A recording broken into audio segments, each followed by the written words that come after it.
Well, great to get to sit down with you, buddy. Likewise. So yeah, let's kick it off, get started whenever you want. Let's have some fun. How's it going, everybody? Welcome to the 2 Degrees Podcast, brought to you by the Play On Foundation. Today's guest, I have the utmost joy of bringing y'all because he's just so insightful from the perspective of a gardener. I started following him on Instagram at garden_Marcus, and it was especially during a time when I started cultivating my own little garden as well, and it just brought me so much more joy to be cultivating my own little space with my own little plants and giving it some purpose. And in a world where society is kind of leaning towards people trying to, become more one with themselves, and I've noticed a lot more people taking up the art of gardening.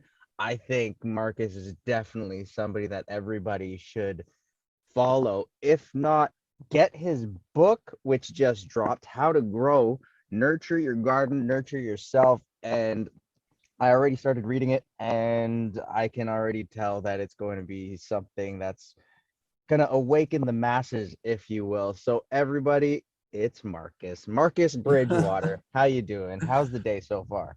The day has been pretty fantastic.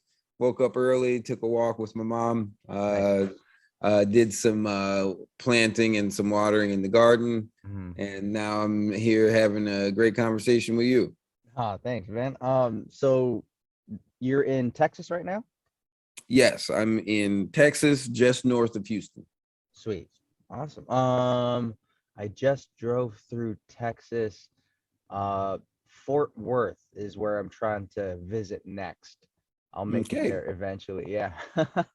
No, yeah. So I'm so curious now to start with you. So you start off in your book and with a very captivating intro of just talking about the correlation of thorns and roses, where you grew up in a thorn bush, you say. So tell me about growing up in a thorn bush. Florida, right? Yes, Florida. The thorn bush is a larger metaphor for the world and for my country, for my state, for my town. So the rose bush itself as a metaphor is to say that there are some incredibly beautiful roses that smell and are very inviting. But for some of us, we're born in the thick of it. We're born in the brush, so to say. So although we know those roses are there, we're really getting pricked by the thorns more than we are getting to actually smell the roses. And so that's what I meant by that. And when I say that, the correlation to that in terms of my upbringing was I grew up in a I grew up in a space that was primarily country, and in its setting, it started to have more and more violence creep in from the cities, and that violence was really pushed by media and pushed by trends, and it started to affect the area in a way that was somewhat negative. And so many of the thorns that I crossed were things that were being developed in society, so to say. And so while the rose bush itself is thriving, growing, there are more and more stems coming off of shoots because of lack of maintenance, and those of us who are down in the brush are getting poked and scratched left and right. It's interesting that you describe it that way in the sense where we can see the roses and we're aware that it's a rose bush, but the sensation of getting pricked is so much more powerful and can pull focus away from your other senses. Absolutely. I take this metaphor even further in other settings to describe the lingering effects of those pricks as splinters, and the splinters sometimes you can't get to them, and so they callous over. And so if you imagine you have a splinter in a knuckle or just in your side, then over time, even though it's calloused, it still hurts a bit as time goes on. And even though you are actively trying to become numb to it, there's times where just the right movement might have been ever so subtle causes a really sharp pain. Yeah. That's really hard to get to without some precision and care. And so where the tweezers come into play, that often to me is a really good friend, a quality setting of exchange of thought. Mm-hmm. No, that's fascinating, because it's like pretty much all the questions that I have are answered in a book, in this book particularly, because it's just life. It's about experiences, and it's about nurturing your own space, not selfishly, but knowing that it's your space, and you need to appreciate it and accept it, and grow in that, because that is your space. And so it's tricky asking questions when they're in the book as well. And I strongly encourage everybody to get it. And like I mentioned before, where gardening has become a fad as of late, where I absolutely love what you're doing with it, where you're incorporating life lessons into it, because that's what it is this opportunity for you to nurture something else that's outside of you and learn about life, because you're now looking at it from the outside perspective. And so it's just I just got to say, well done with that. So through that, Thank I you. want to ask, when did the concept of writing this book, or turning all of your ideas into a book? Oh man, well, after the world changed and the Garden Marcus social media profiles started to garner more and more attention because more and more people wanted kindness, patience, and positivity. We had eyes on us. And when I say us, I have a company, Choice Forward, and the company is dedicated to empowering people to better their mental health, physical fitness, spiritual awareness, so that we can build stronger communities and healthier environments. And what ended up happening with Garden Marcus is the embodiment of the Choice Forward philosophy, because truly I created this philosophy to try and help myself and anyone who's struggling find a way to grow despite the obstacles. And as I embraced this philosophy and used it to help others, and my partner in crime, Dana, happened to be helping me understand how the internet works and how social media works, because I was not big into social media, and I couldn't have told you what a DM was and how to do it properly. So all of those things came together in a way that made for a prime opportunity when the eyes were upon us to yield a product that could be helpful to many people. I had not considered it being a book, so to say. I hadn't thought, oh, you know what we're going to do is do all of these things to go and write a book. Helping people was the forefront of thought, and publishers reached out to us to share those thoughts in a medium that, quite frankly, is much larger than myself. And I feel honored to be in the position of having had the opportunity to share my thoughts this way. Now, it says that you're also a teacher. You're currently a teacher? Not currently. Okay. I was a teacher up until January of last year. I was a teacher and administrator at a private preparatory, but I left that to focus on being an author and full-time CEO and founder of Choice Forward. Gotcha.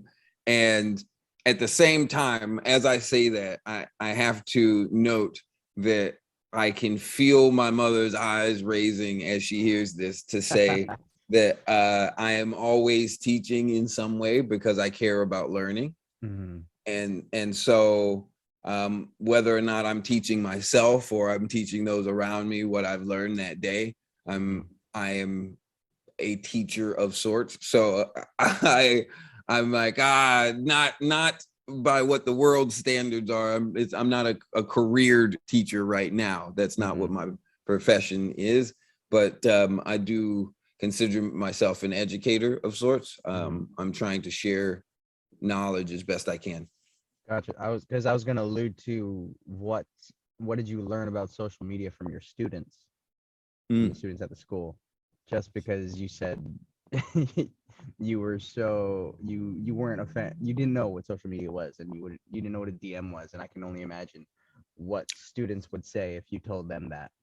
Oh man, they made fun of me all the time. I thought TikTok was a calendar app, and and they would laugh all the time, and they'd be like, how is it that the guy who avoided social media for so long and like doesn't even really like it tells us all the time we need to make sure we put our phones away, get sleep, and study? How did you just come out of nowhere and get so many followers? And I was like, oh guys, probably because I wasn't chasing it, and I wasn't concerned with the followers as much as I was concerned with you. And then how did they interpret that? They would all laugh and then say things like, "Oh, Mr. B, that's so like you, Mr. B." And as I think back to those times, I'm tickled because truly, I was like, I really was concerned with them, right? Like the priority has always been their well-being, and I share with people often. It's a selfish thought in many ways because I want to live in a future that's good and filled with good people. And the only way to do that is to make sure that the people who exist right now are taken care of and are loved and are treated with kindness, patience, and positivity. So we've got to do that now if we want to experience the idea then, right? Yeah. I want to tie that in with your mantra of the book, if you will, where it's like, we cannot make anything grow, but we can only foster environments where life wants to grow. And still on the topic of the students, of the children, where how do you teach them, or what is a conversation like to convince them to not chase adulthood? Oh man, snaps to you for that question there. That's a really good one. And I have found to try and stop someone from chasing something is to tie myself to someone and to be exhausted as they pull on the pole that I've created. So I let them chase it, but I try to stand as tall as a firm pole as I can so that they don't want to. And the way I did that was by having conversations with them in earnesty, with them at the space they were in at that time. And so I saw a lot of my peers, being my colleagues, talking to the youth as if they were youth. And I thought to myself so many times in life, I don't want to do that because my life was very difficult. And when people talked down to me, even though they hadn't had to experience some of the difficulties I experienced, it felt like they were speaking from a place they didn't understand. And it was like a contradiction. So I never want to assume I understand what the youth is going through. I had the luxury of growing up before cameras were everywhere, before I was being encouraged to put all of my soul into a screen. I can't pretend I know what that feels like. So I talk to them that way. I know about life from where I am, right? But I don't know about life where you are. I need to learn about life where you are, and you need to appreciate life where I am. If you chase life where I am, not only are you going to ignore life where you are, but you're also going to wind up repeating the same mistakes and choices that led to the disasters we experience today. Mm. So how do we avoid that? Stop for a moment. Think. You tell me what you're experiencing and why. And I'll do the same. Hmm. And when we did that, there was no chase anymore. It was simple construction. That's beautiful. And it's whenever I hear educators speaking from a perspective of trying to essentially keep their students young, where I'm curious if I got that advice, if I would listen. To which I'd turn that back to you. If you were a child and you're back in Florida and you had an educator reaching out the way that you're reaching out to these kids, do you feel it would be powerful enough to garner your attention and listen? I think so. And I think so for a few reasons, but the reason being consistency and discipline. I found that when I was young, I, despite being annoyed by it, still yearned for the discipline because that's how I grew. But oftentimes those who were trying to give me discipline weren't being consistent themselves. So I think that if I found someone who was being consistent and encouraged me to be disciplined, and I saw that in their own life, they seemed to be at peace in a way, sharing peace with others despite what adversity they were facing, I think I would want to learn from them and want to listen to what they were sharing, because they would be showing me an example of what they're talking about. And so I do think sometimes that I am doing that. And then I will often stop and ask whoever it is I'm engaging with, what did they hear? What are they experiencing? Have we been able to come to a conclusion that we both understand? And where did that stem from? What prompted that type of dialogue as you were growing up?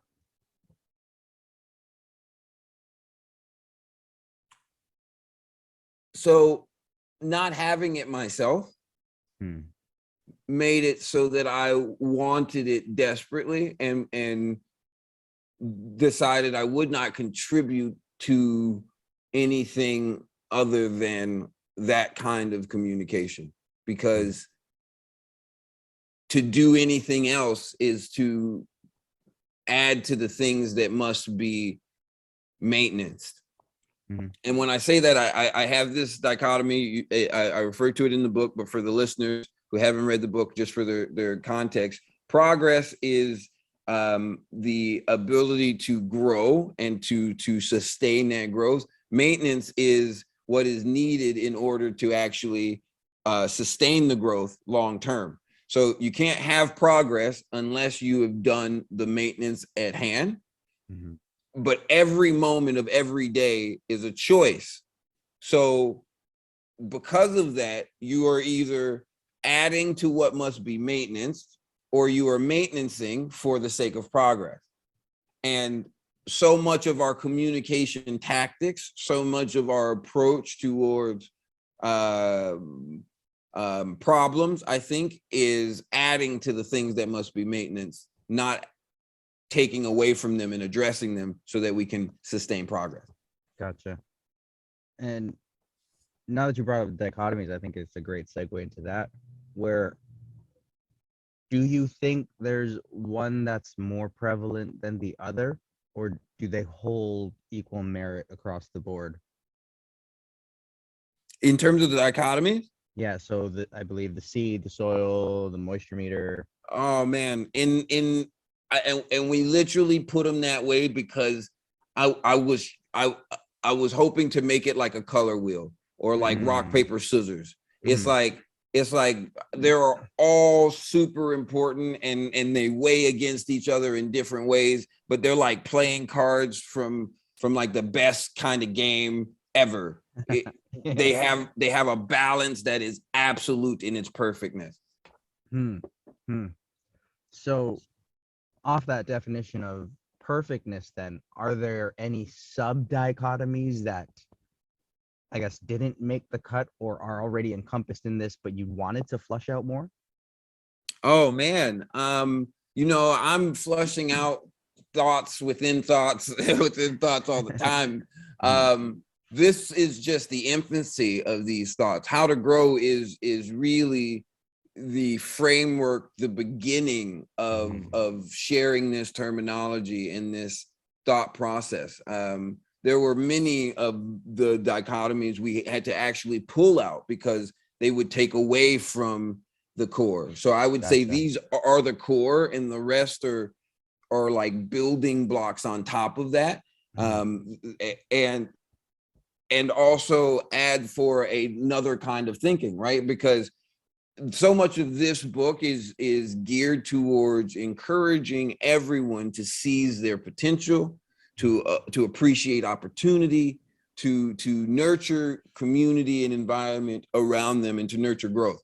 We don't go into the levels of introspection that we could dive into when we consider what has happened when we did not do those things, when we've made other choices.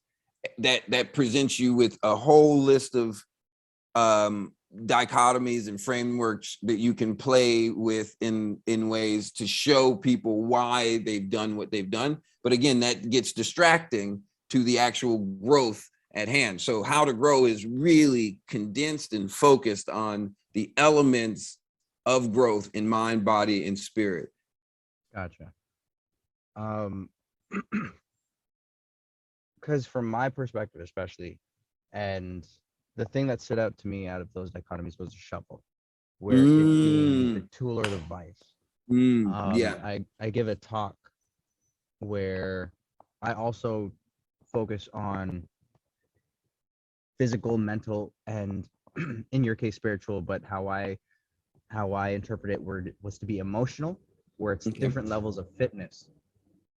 And within each aspect of fitness, how there's things in there. So for example, within the emotional fitness, where motivation can be detrimental to success, where I found, especially it being more prevalent in social media, you have people that just focus on positivity, and it's great. Sure, positivity is definitely a way to navigate life, but then I found that that's become more of a vice than a tool. Absolutely. And through that, because you expressed that you went through dark times as well, what is your perspective then, or how do you navigate this world of overt positivity? Oh man, that's such, again, man, snaps to you with the streams of thought and the question. Okay, so oh, it's so good. Okay, because and now I'm about to take you on a slightly abstract carousel of thought. Okay, let's do this.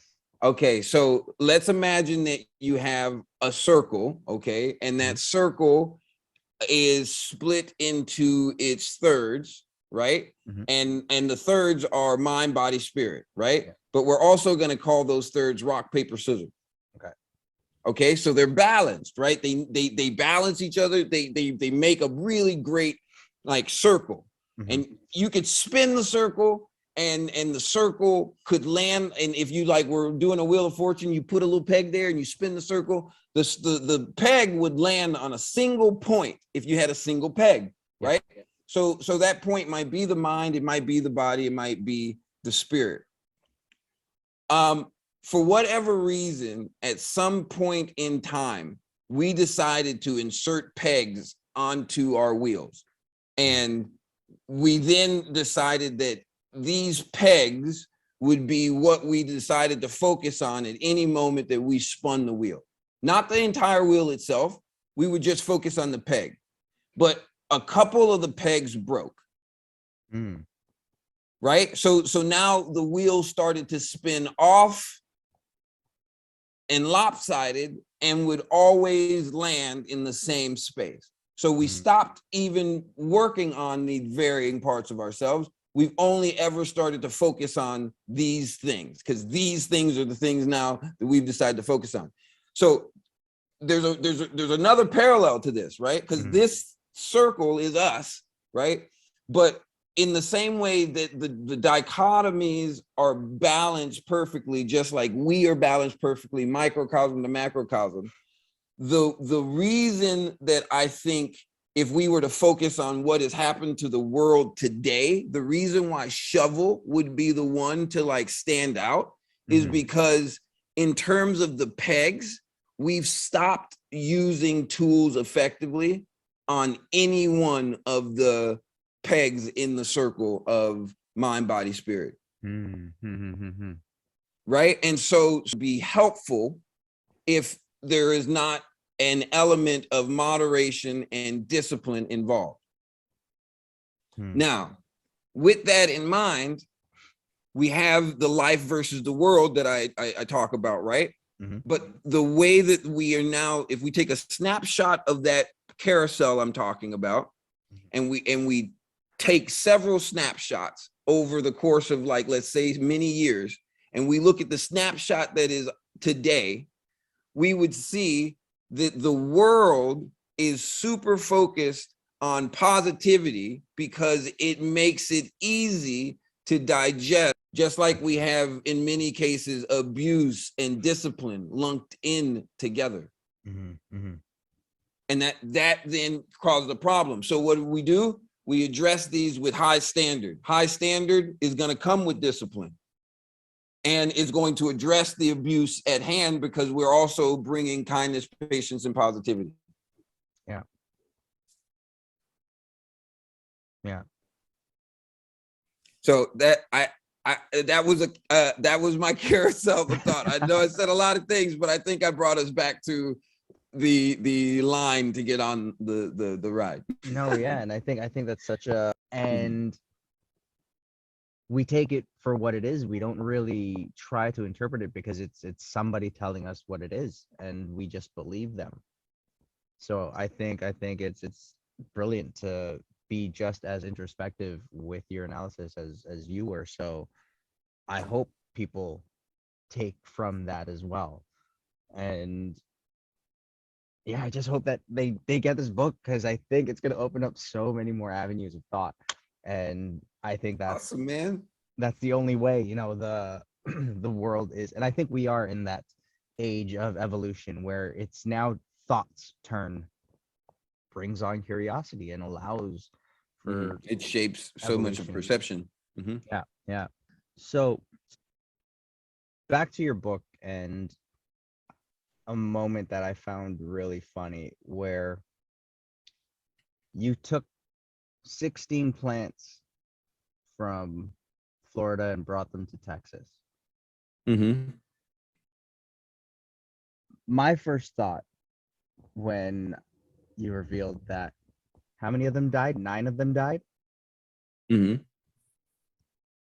Was there any thought of like, it's the environment, or did you just immediately blame yourself? Oh man, a great question. I immediately blame myself. My novicery at the time made it so I was crippled by, I was like, oh, what did I do wrong? Not what was wrong with the environment I placed you in. And so that was a part of the reason why, that saying, you can't make anything grow, but you can foster an environment where things want to grow. A part of what that is saying is there are many environments, some things already are likely to grow there. Find that environment. You may already be fostering an environment in different places that is good for things to grow. Yeah. But that environment might be different for the different things, right? You might only have 3 different types of environments before plants. Well, come to find out that's exactly what you needed, because all the, of the 4, 3 plants needed one of those environments. So you still got one you can bring more plants to. So I say all of that because there's so much versatility to it, but it's a really good question because truthfully, with practice and experience, I now think more about, is it the environment or is it something I'm doing to the plant? And with that, I'm curious to know, how many plants do you have now? We have, just because of how many times I had been asked in the last little while, I decided to do a fresh count of the inside. We're at over 250 indoors and looking at rounding out 650, 700 outside. And then with those plants, how many of them were planted by you and not adopted? So from seed. From seed, planted by me. Very little. I would say like probably 30, maybe. Okay. And when I say, and then I, even in that, I consider like taking like a seedling from a sapling of a plant and nurturing that to a full grown plant. So I'm including that in the list. Cause I mean, it's like, although you can grow some philodendrons from seed, it's really rare to get the seed for the philodendron. But I have grown now a 50 leafed plant from a single leaf, right? So, right. Wow. And so, and that was a single leaflet, right? So, that was from a propagation then? Yes, a propagation. But, and then some, I mean, there's, so this is where it gets into the sticky terms, and I'm not a horticulture specialist by any means, but so there is a process of cutting off a stem or a leaf or something and putting that in water to grow more roots and more seeds. Then there's also the process of cutting off some, like a piece that's growing from the plant itself, like from the base of a plant, and then nurturing that cutting off. So it's not necessarily the same as a propagation because you've got to split the stem and you've got to take that, peel back the bark, and so it is a kind of propagation, but it's not as simple as just cutting it and putting it in water. So having done both, I'm like, oh yeah, I could say I brought lots of plants from their infancy to a much larger stage. Now, I may have overlooked it, but looking on your Instagram, do you also like self-sustain with gardening and vegetables as well? So not self-sustained truly, because that would require a lot of vegetables. I'm hoping to get to a point to where I can say that I am more sustained, but I do have and supplement quite a bit. So we have different hydroponic units. I have different raised beds. We've got all kinds of planters of herbs and vegetables, fruits. I've got trees of fruits and vegetables and nuts. So I've got all kinds of things to eat. But I won't, I couldn't say that I could survive off of all of those things.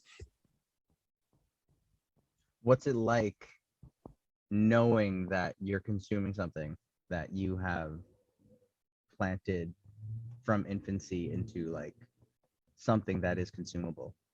I planted some cucumber seeds, some pepper seeds, eggplant seeds. What was the other one? There's one more, and some squash.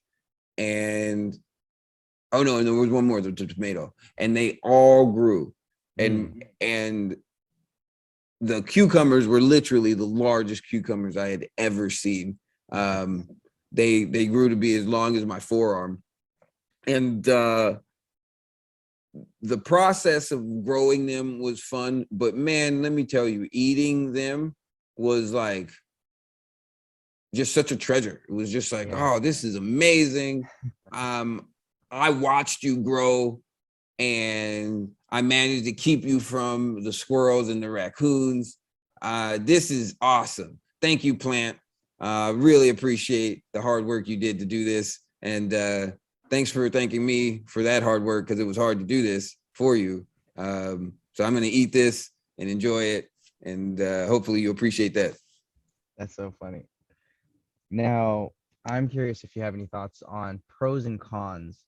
So, what are some pros that you're not a professional gardener to your style of gardening? And what do you think are some cons that professional gardeners, horticulturalists, agriculturalists have because they are professionals? It's hard to say what the con of a professional would be, given I'm not there and haven't spent time as a professional. Fair. But I can tell you a pro from where I am, right? And then I can tell you what I would see the con as if I was to progress from where I am into a state that was considered professional. So I give that caveat as I answer the question.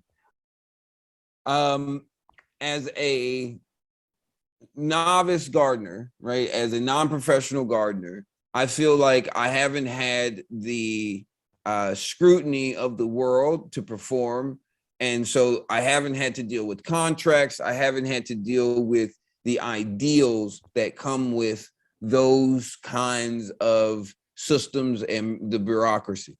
So what that's allowed me to do is experiment, grow, enjoy myself, and learn in a way that is utterly organic and earnest.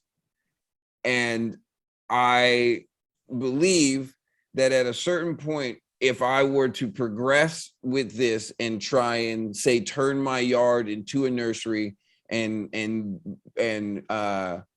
not only would that require a kind of learning curve, right? Because I don't know all of the genome species. I don't know all of the specific names. I don't know all of the hardiness zones for the varying plants, and what you would be looking for the cross section within the plants and all of those things.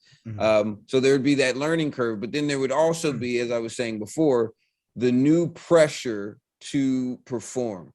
And with a pressure to perform, oftentimes you find that unless you are in a spiritual space where you can train all the time, so that that performance is not a performance, it's just a sharing of sorts, then the performance becomes taxing to your spirit, which becomes taxing to your body, which becomes taxing to your mind. So what I fear for professionals who are working with really with their hands deeply tied into life, I worry that they are injecting facets of the world before they care for their well-being and the worth of the community they are sharing whatever their product is with. I hope that answers the question. Yeah. That's man, it's when you relate everything to plant life and the growth of a plant into how we grow, everything just sounds way more profound. It's magical, man. It's crazy. Cause like, Well, thanks, bro. That's really nice to hear. Humbling. It's it's a blessing in many ways, because the amount of times I walk through my own garden being like, whoa, life, you and your consistencies are epic. yeah. To hear someone else say it back to me with awe in their voice is a very, very humbling and awesome experience. That's a blessing, man. So thank you. No, Thank you. it's a shared feeling. I can promise you that. And through that, I'm also curious then, what was the first moment that you experienced with a plant that you related it to human life? I think that moment would have been putting the plants inside of a planter and realizing we all share the same soil. Because in that community planter, it's a 21-inch planter. I think I planted 16, 17 plants. And I watched them all share the soil, share the different layers of soil, share which way they were going to grow. And that was really one of the major ones that like made so a clear correlation, because at the same time, I just gotten a fresh class of students, and seeing how, as the teacher, like the gardener, my job was to make sure that they all spread out throughout the space equally, but also where they were going to get the nurturing they needed so that they could all grow cohesively. That correlation was one that will stick with me for a lifetime. That's beautiful. Have you subscribed or gotten familiar with the gentleman by the name Sadhguru? No. In his efforts to essentially protect and save the environment, he's pushing the agenda of save the soil. And I think it's the first time I came across anybody that's, because everybody's talking about the trees and the plants and but don't that. understand why you want to save those things, like the thing that ties them all together. Well, that's awesome, man. Is there a way when we get off this you could send me a link or a name of some sort? Because I would totally love to look into it and follow it up, but I'm super bad with names. No, for sure. Just because like you're literally the second person that I've ever heard talking about the soil to that capacity. So I think that's definitely an important narrative to keep pushing. And I think you have the platform, you have the voice for that. So congratulations with having that as well. So that's also awesome, man. Well, thank you. You know, I mean, I go back to the reason for my company Choice Forward is to build stronger communities and healthier environments. And each one of us as a person is a pillar in our community. So to build a stronger community and to have a healthier environment, it starts with people. And people are their mind, their body, and their spirit. So we got to start with our mental health, physical fitness, spiritual awareness if we want to have a better future. 100%. And back tying in with those three aspects and what you had said earlier about your students, with those three pillars and in the talk that I give, my essential message, or my essential I guess message that I'm trying to convey is the importance of rest. So even within all three aspects, you still need to rest your mental, need to rest your spiritual, as well as definitely resting your physical. I'm curious to know your personal relationship with rest, and what does rest look like for you, especially considering how now you're probably going on a book tour, your press junkets and all that. It's going to be a little bit draining. So rest is going to be something that you're going to prioritize as much as you've already been. But I'm curious to know what that looks like for you. Rest for me is time at ease. And to be frank, I don't rest much because in a lot of ways I see rest as a powerful tool, and so I use that tool very sparingly in a way. But that doesn't mean I try to go to exhaustion. I relax, right? I recuperate. I take time to meditate. I take time for my prayer. I take time in the garden for those things, right? And so the garden keeps me both active, aligning my spirit, also in consciousness and in connection with the universe at large, right? So in a lot of ways, I say I'm speaking to whoever it is I am to meet, and whoever it is I have already crossed as I cross and take care of all my plants. So in that way, if I need a moment and I take 10 minutes in my garden, it'll give me 30, right? Yeah. So that's its own thing. Now, when it comes to rest, the time that is needed for rest, I have sound bowls. I have candles and my journal. I have all kinds of tools. I have my guitar and my piano, nice. my poetry journal. And so it's like all of these different facets are ways that I will evoke rest, so to say, for a different part of me. Because, you know, in all the different parts, it's like sleep is the ultimate rest. Sleep is the rest for my mind, my body, and my spirit, especially if my mind is at ease before I've gone into sleep, right? Otherwise, rest for my mind might be exercise for my body. Rest for my body might be coloring with my mind, right? Rest for my spirit might be some music of some sort. You see what I mean? So like as I think about rest as a whole, sleep. As I think about rest in its capacity to recharge each one of my facets of being, well, there's different practices I use. Yeah.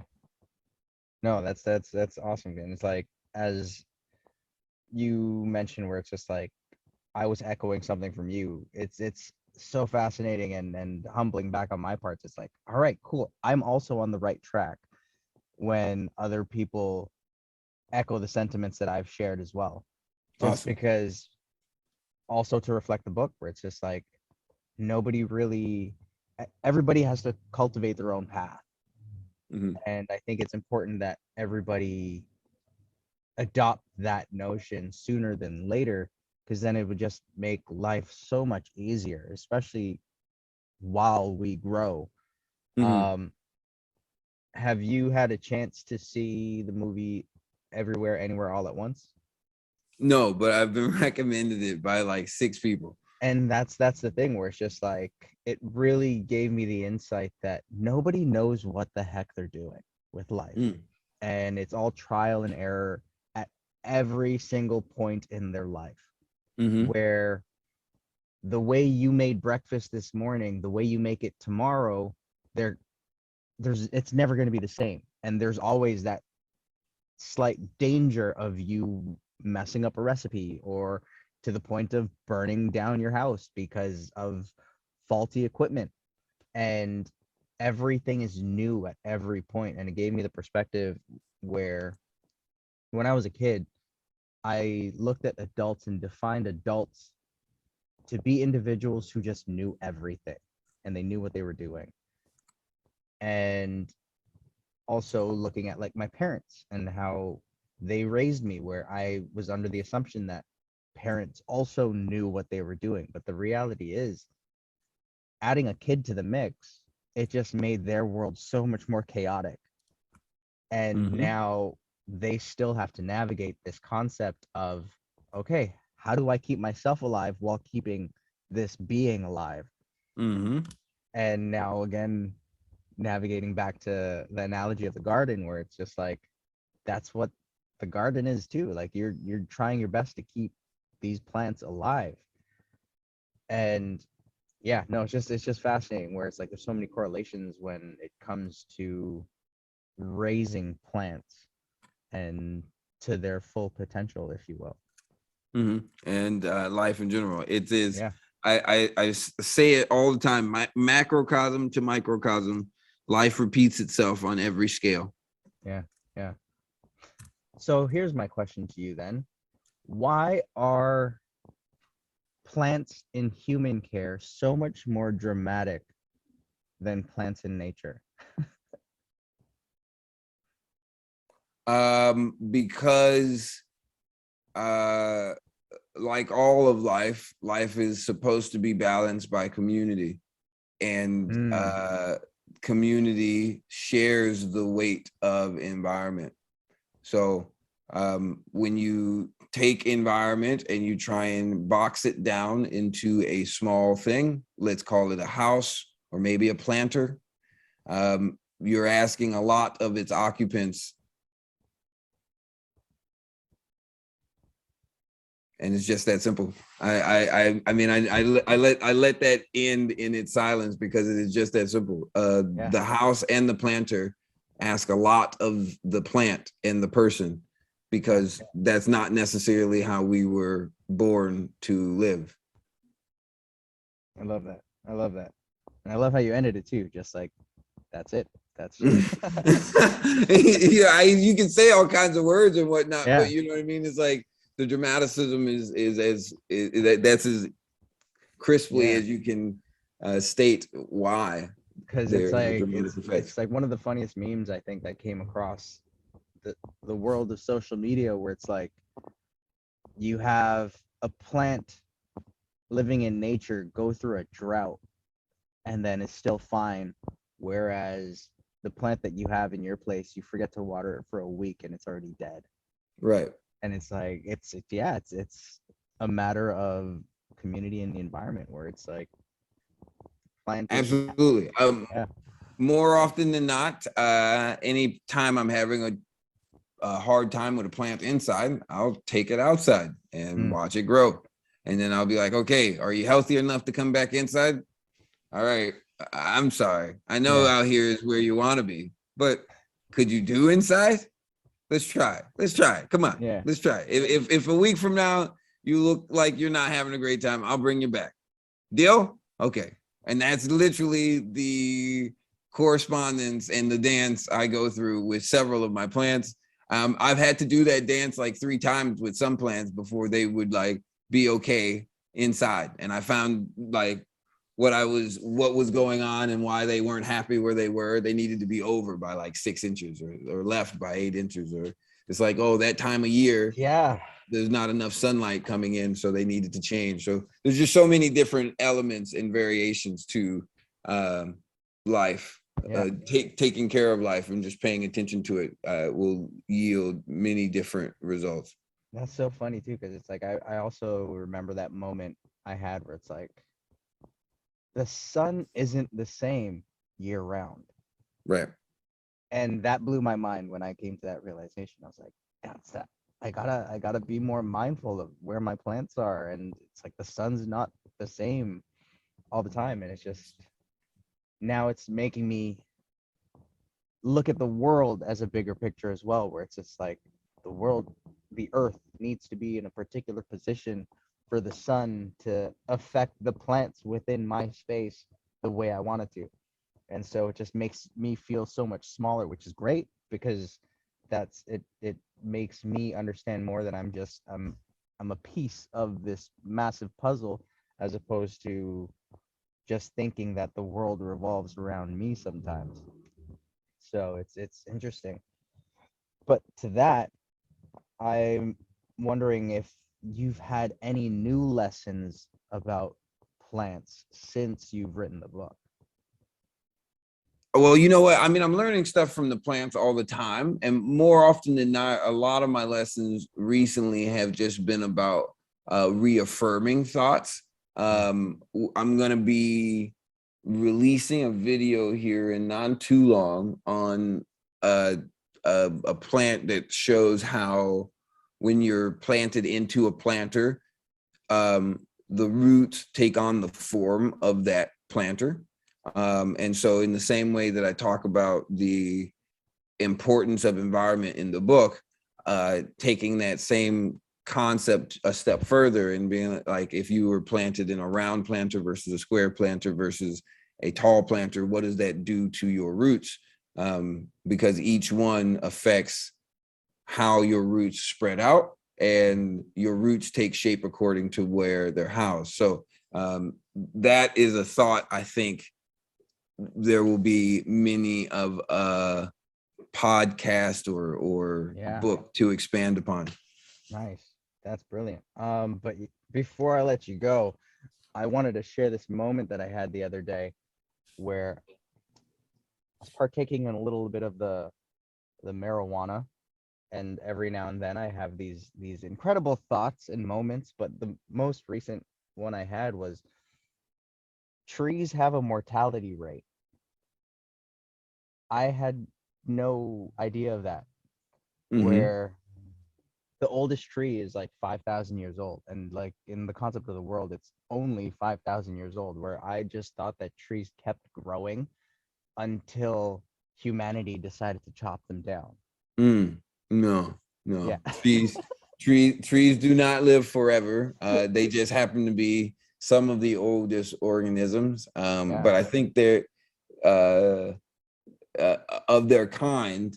They remind me of the importance of structure, Yeah. and how in many ways the human being's life is super, super temporary, compared to the longevity of some of our cousins. Yeah. And I found that so interesting, and being able to relate it to human life and how we move so quickly.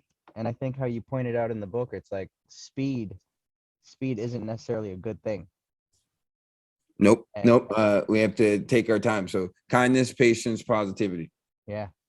But Marcus, thank you so much for lending me your time and your insight and your answers. And I wish you the best with this book, Marcus Bridgewater, How to Grow. Everybody check that out, look into that, and tell all your friends about it, because I know way too many people who are proud of their gardens to not take away lessons from it.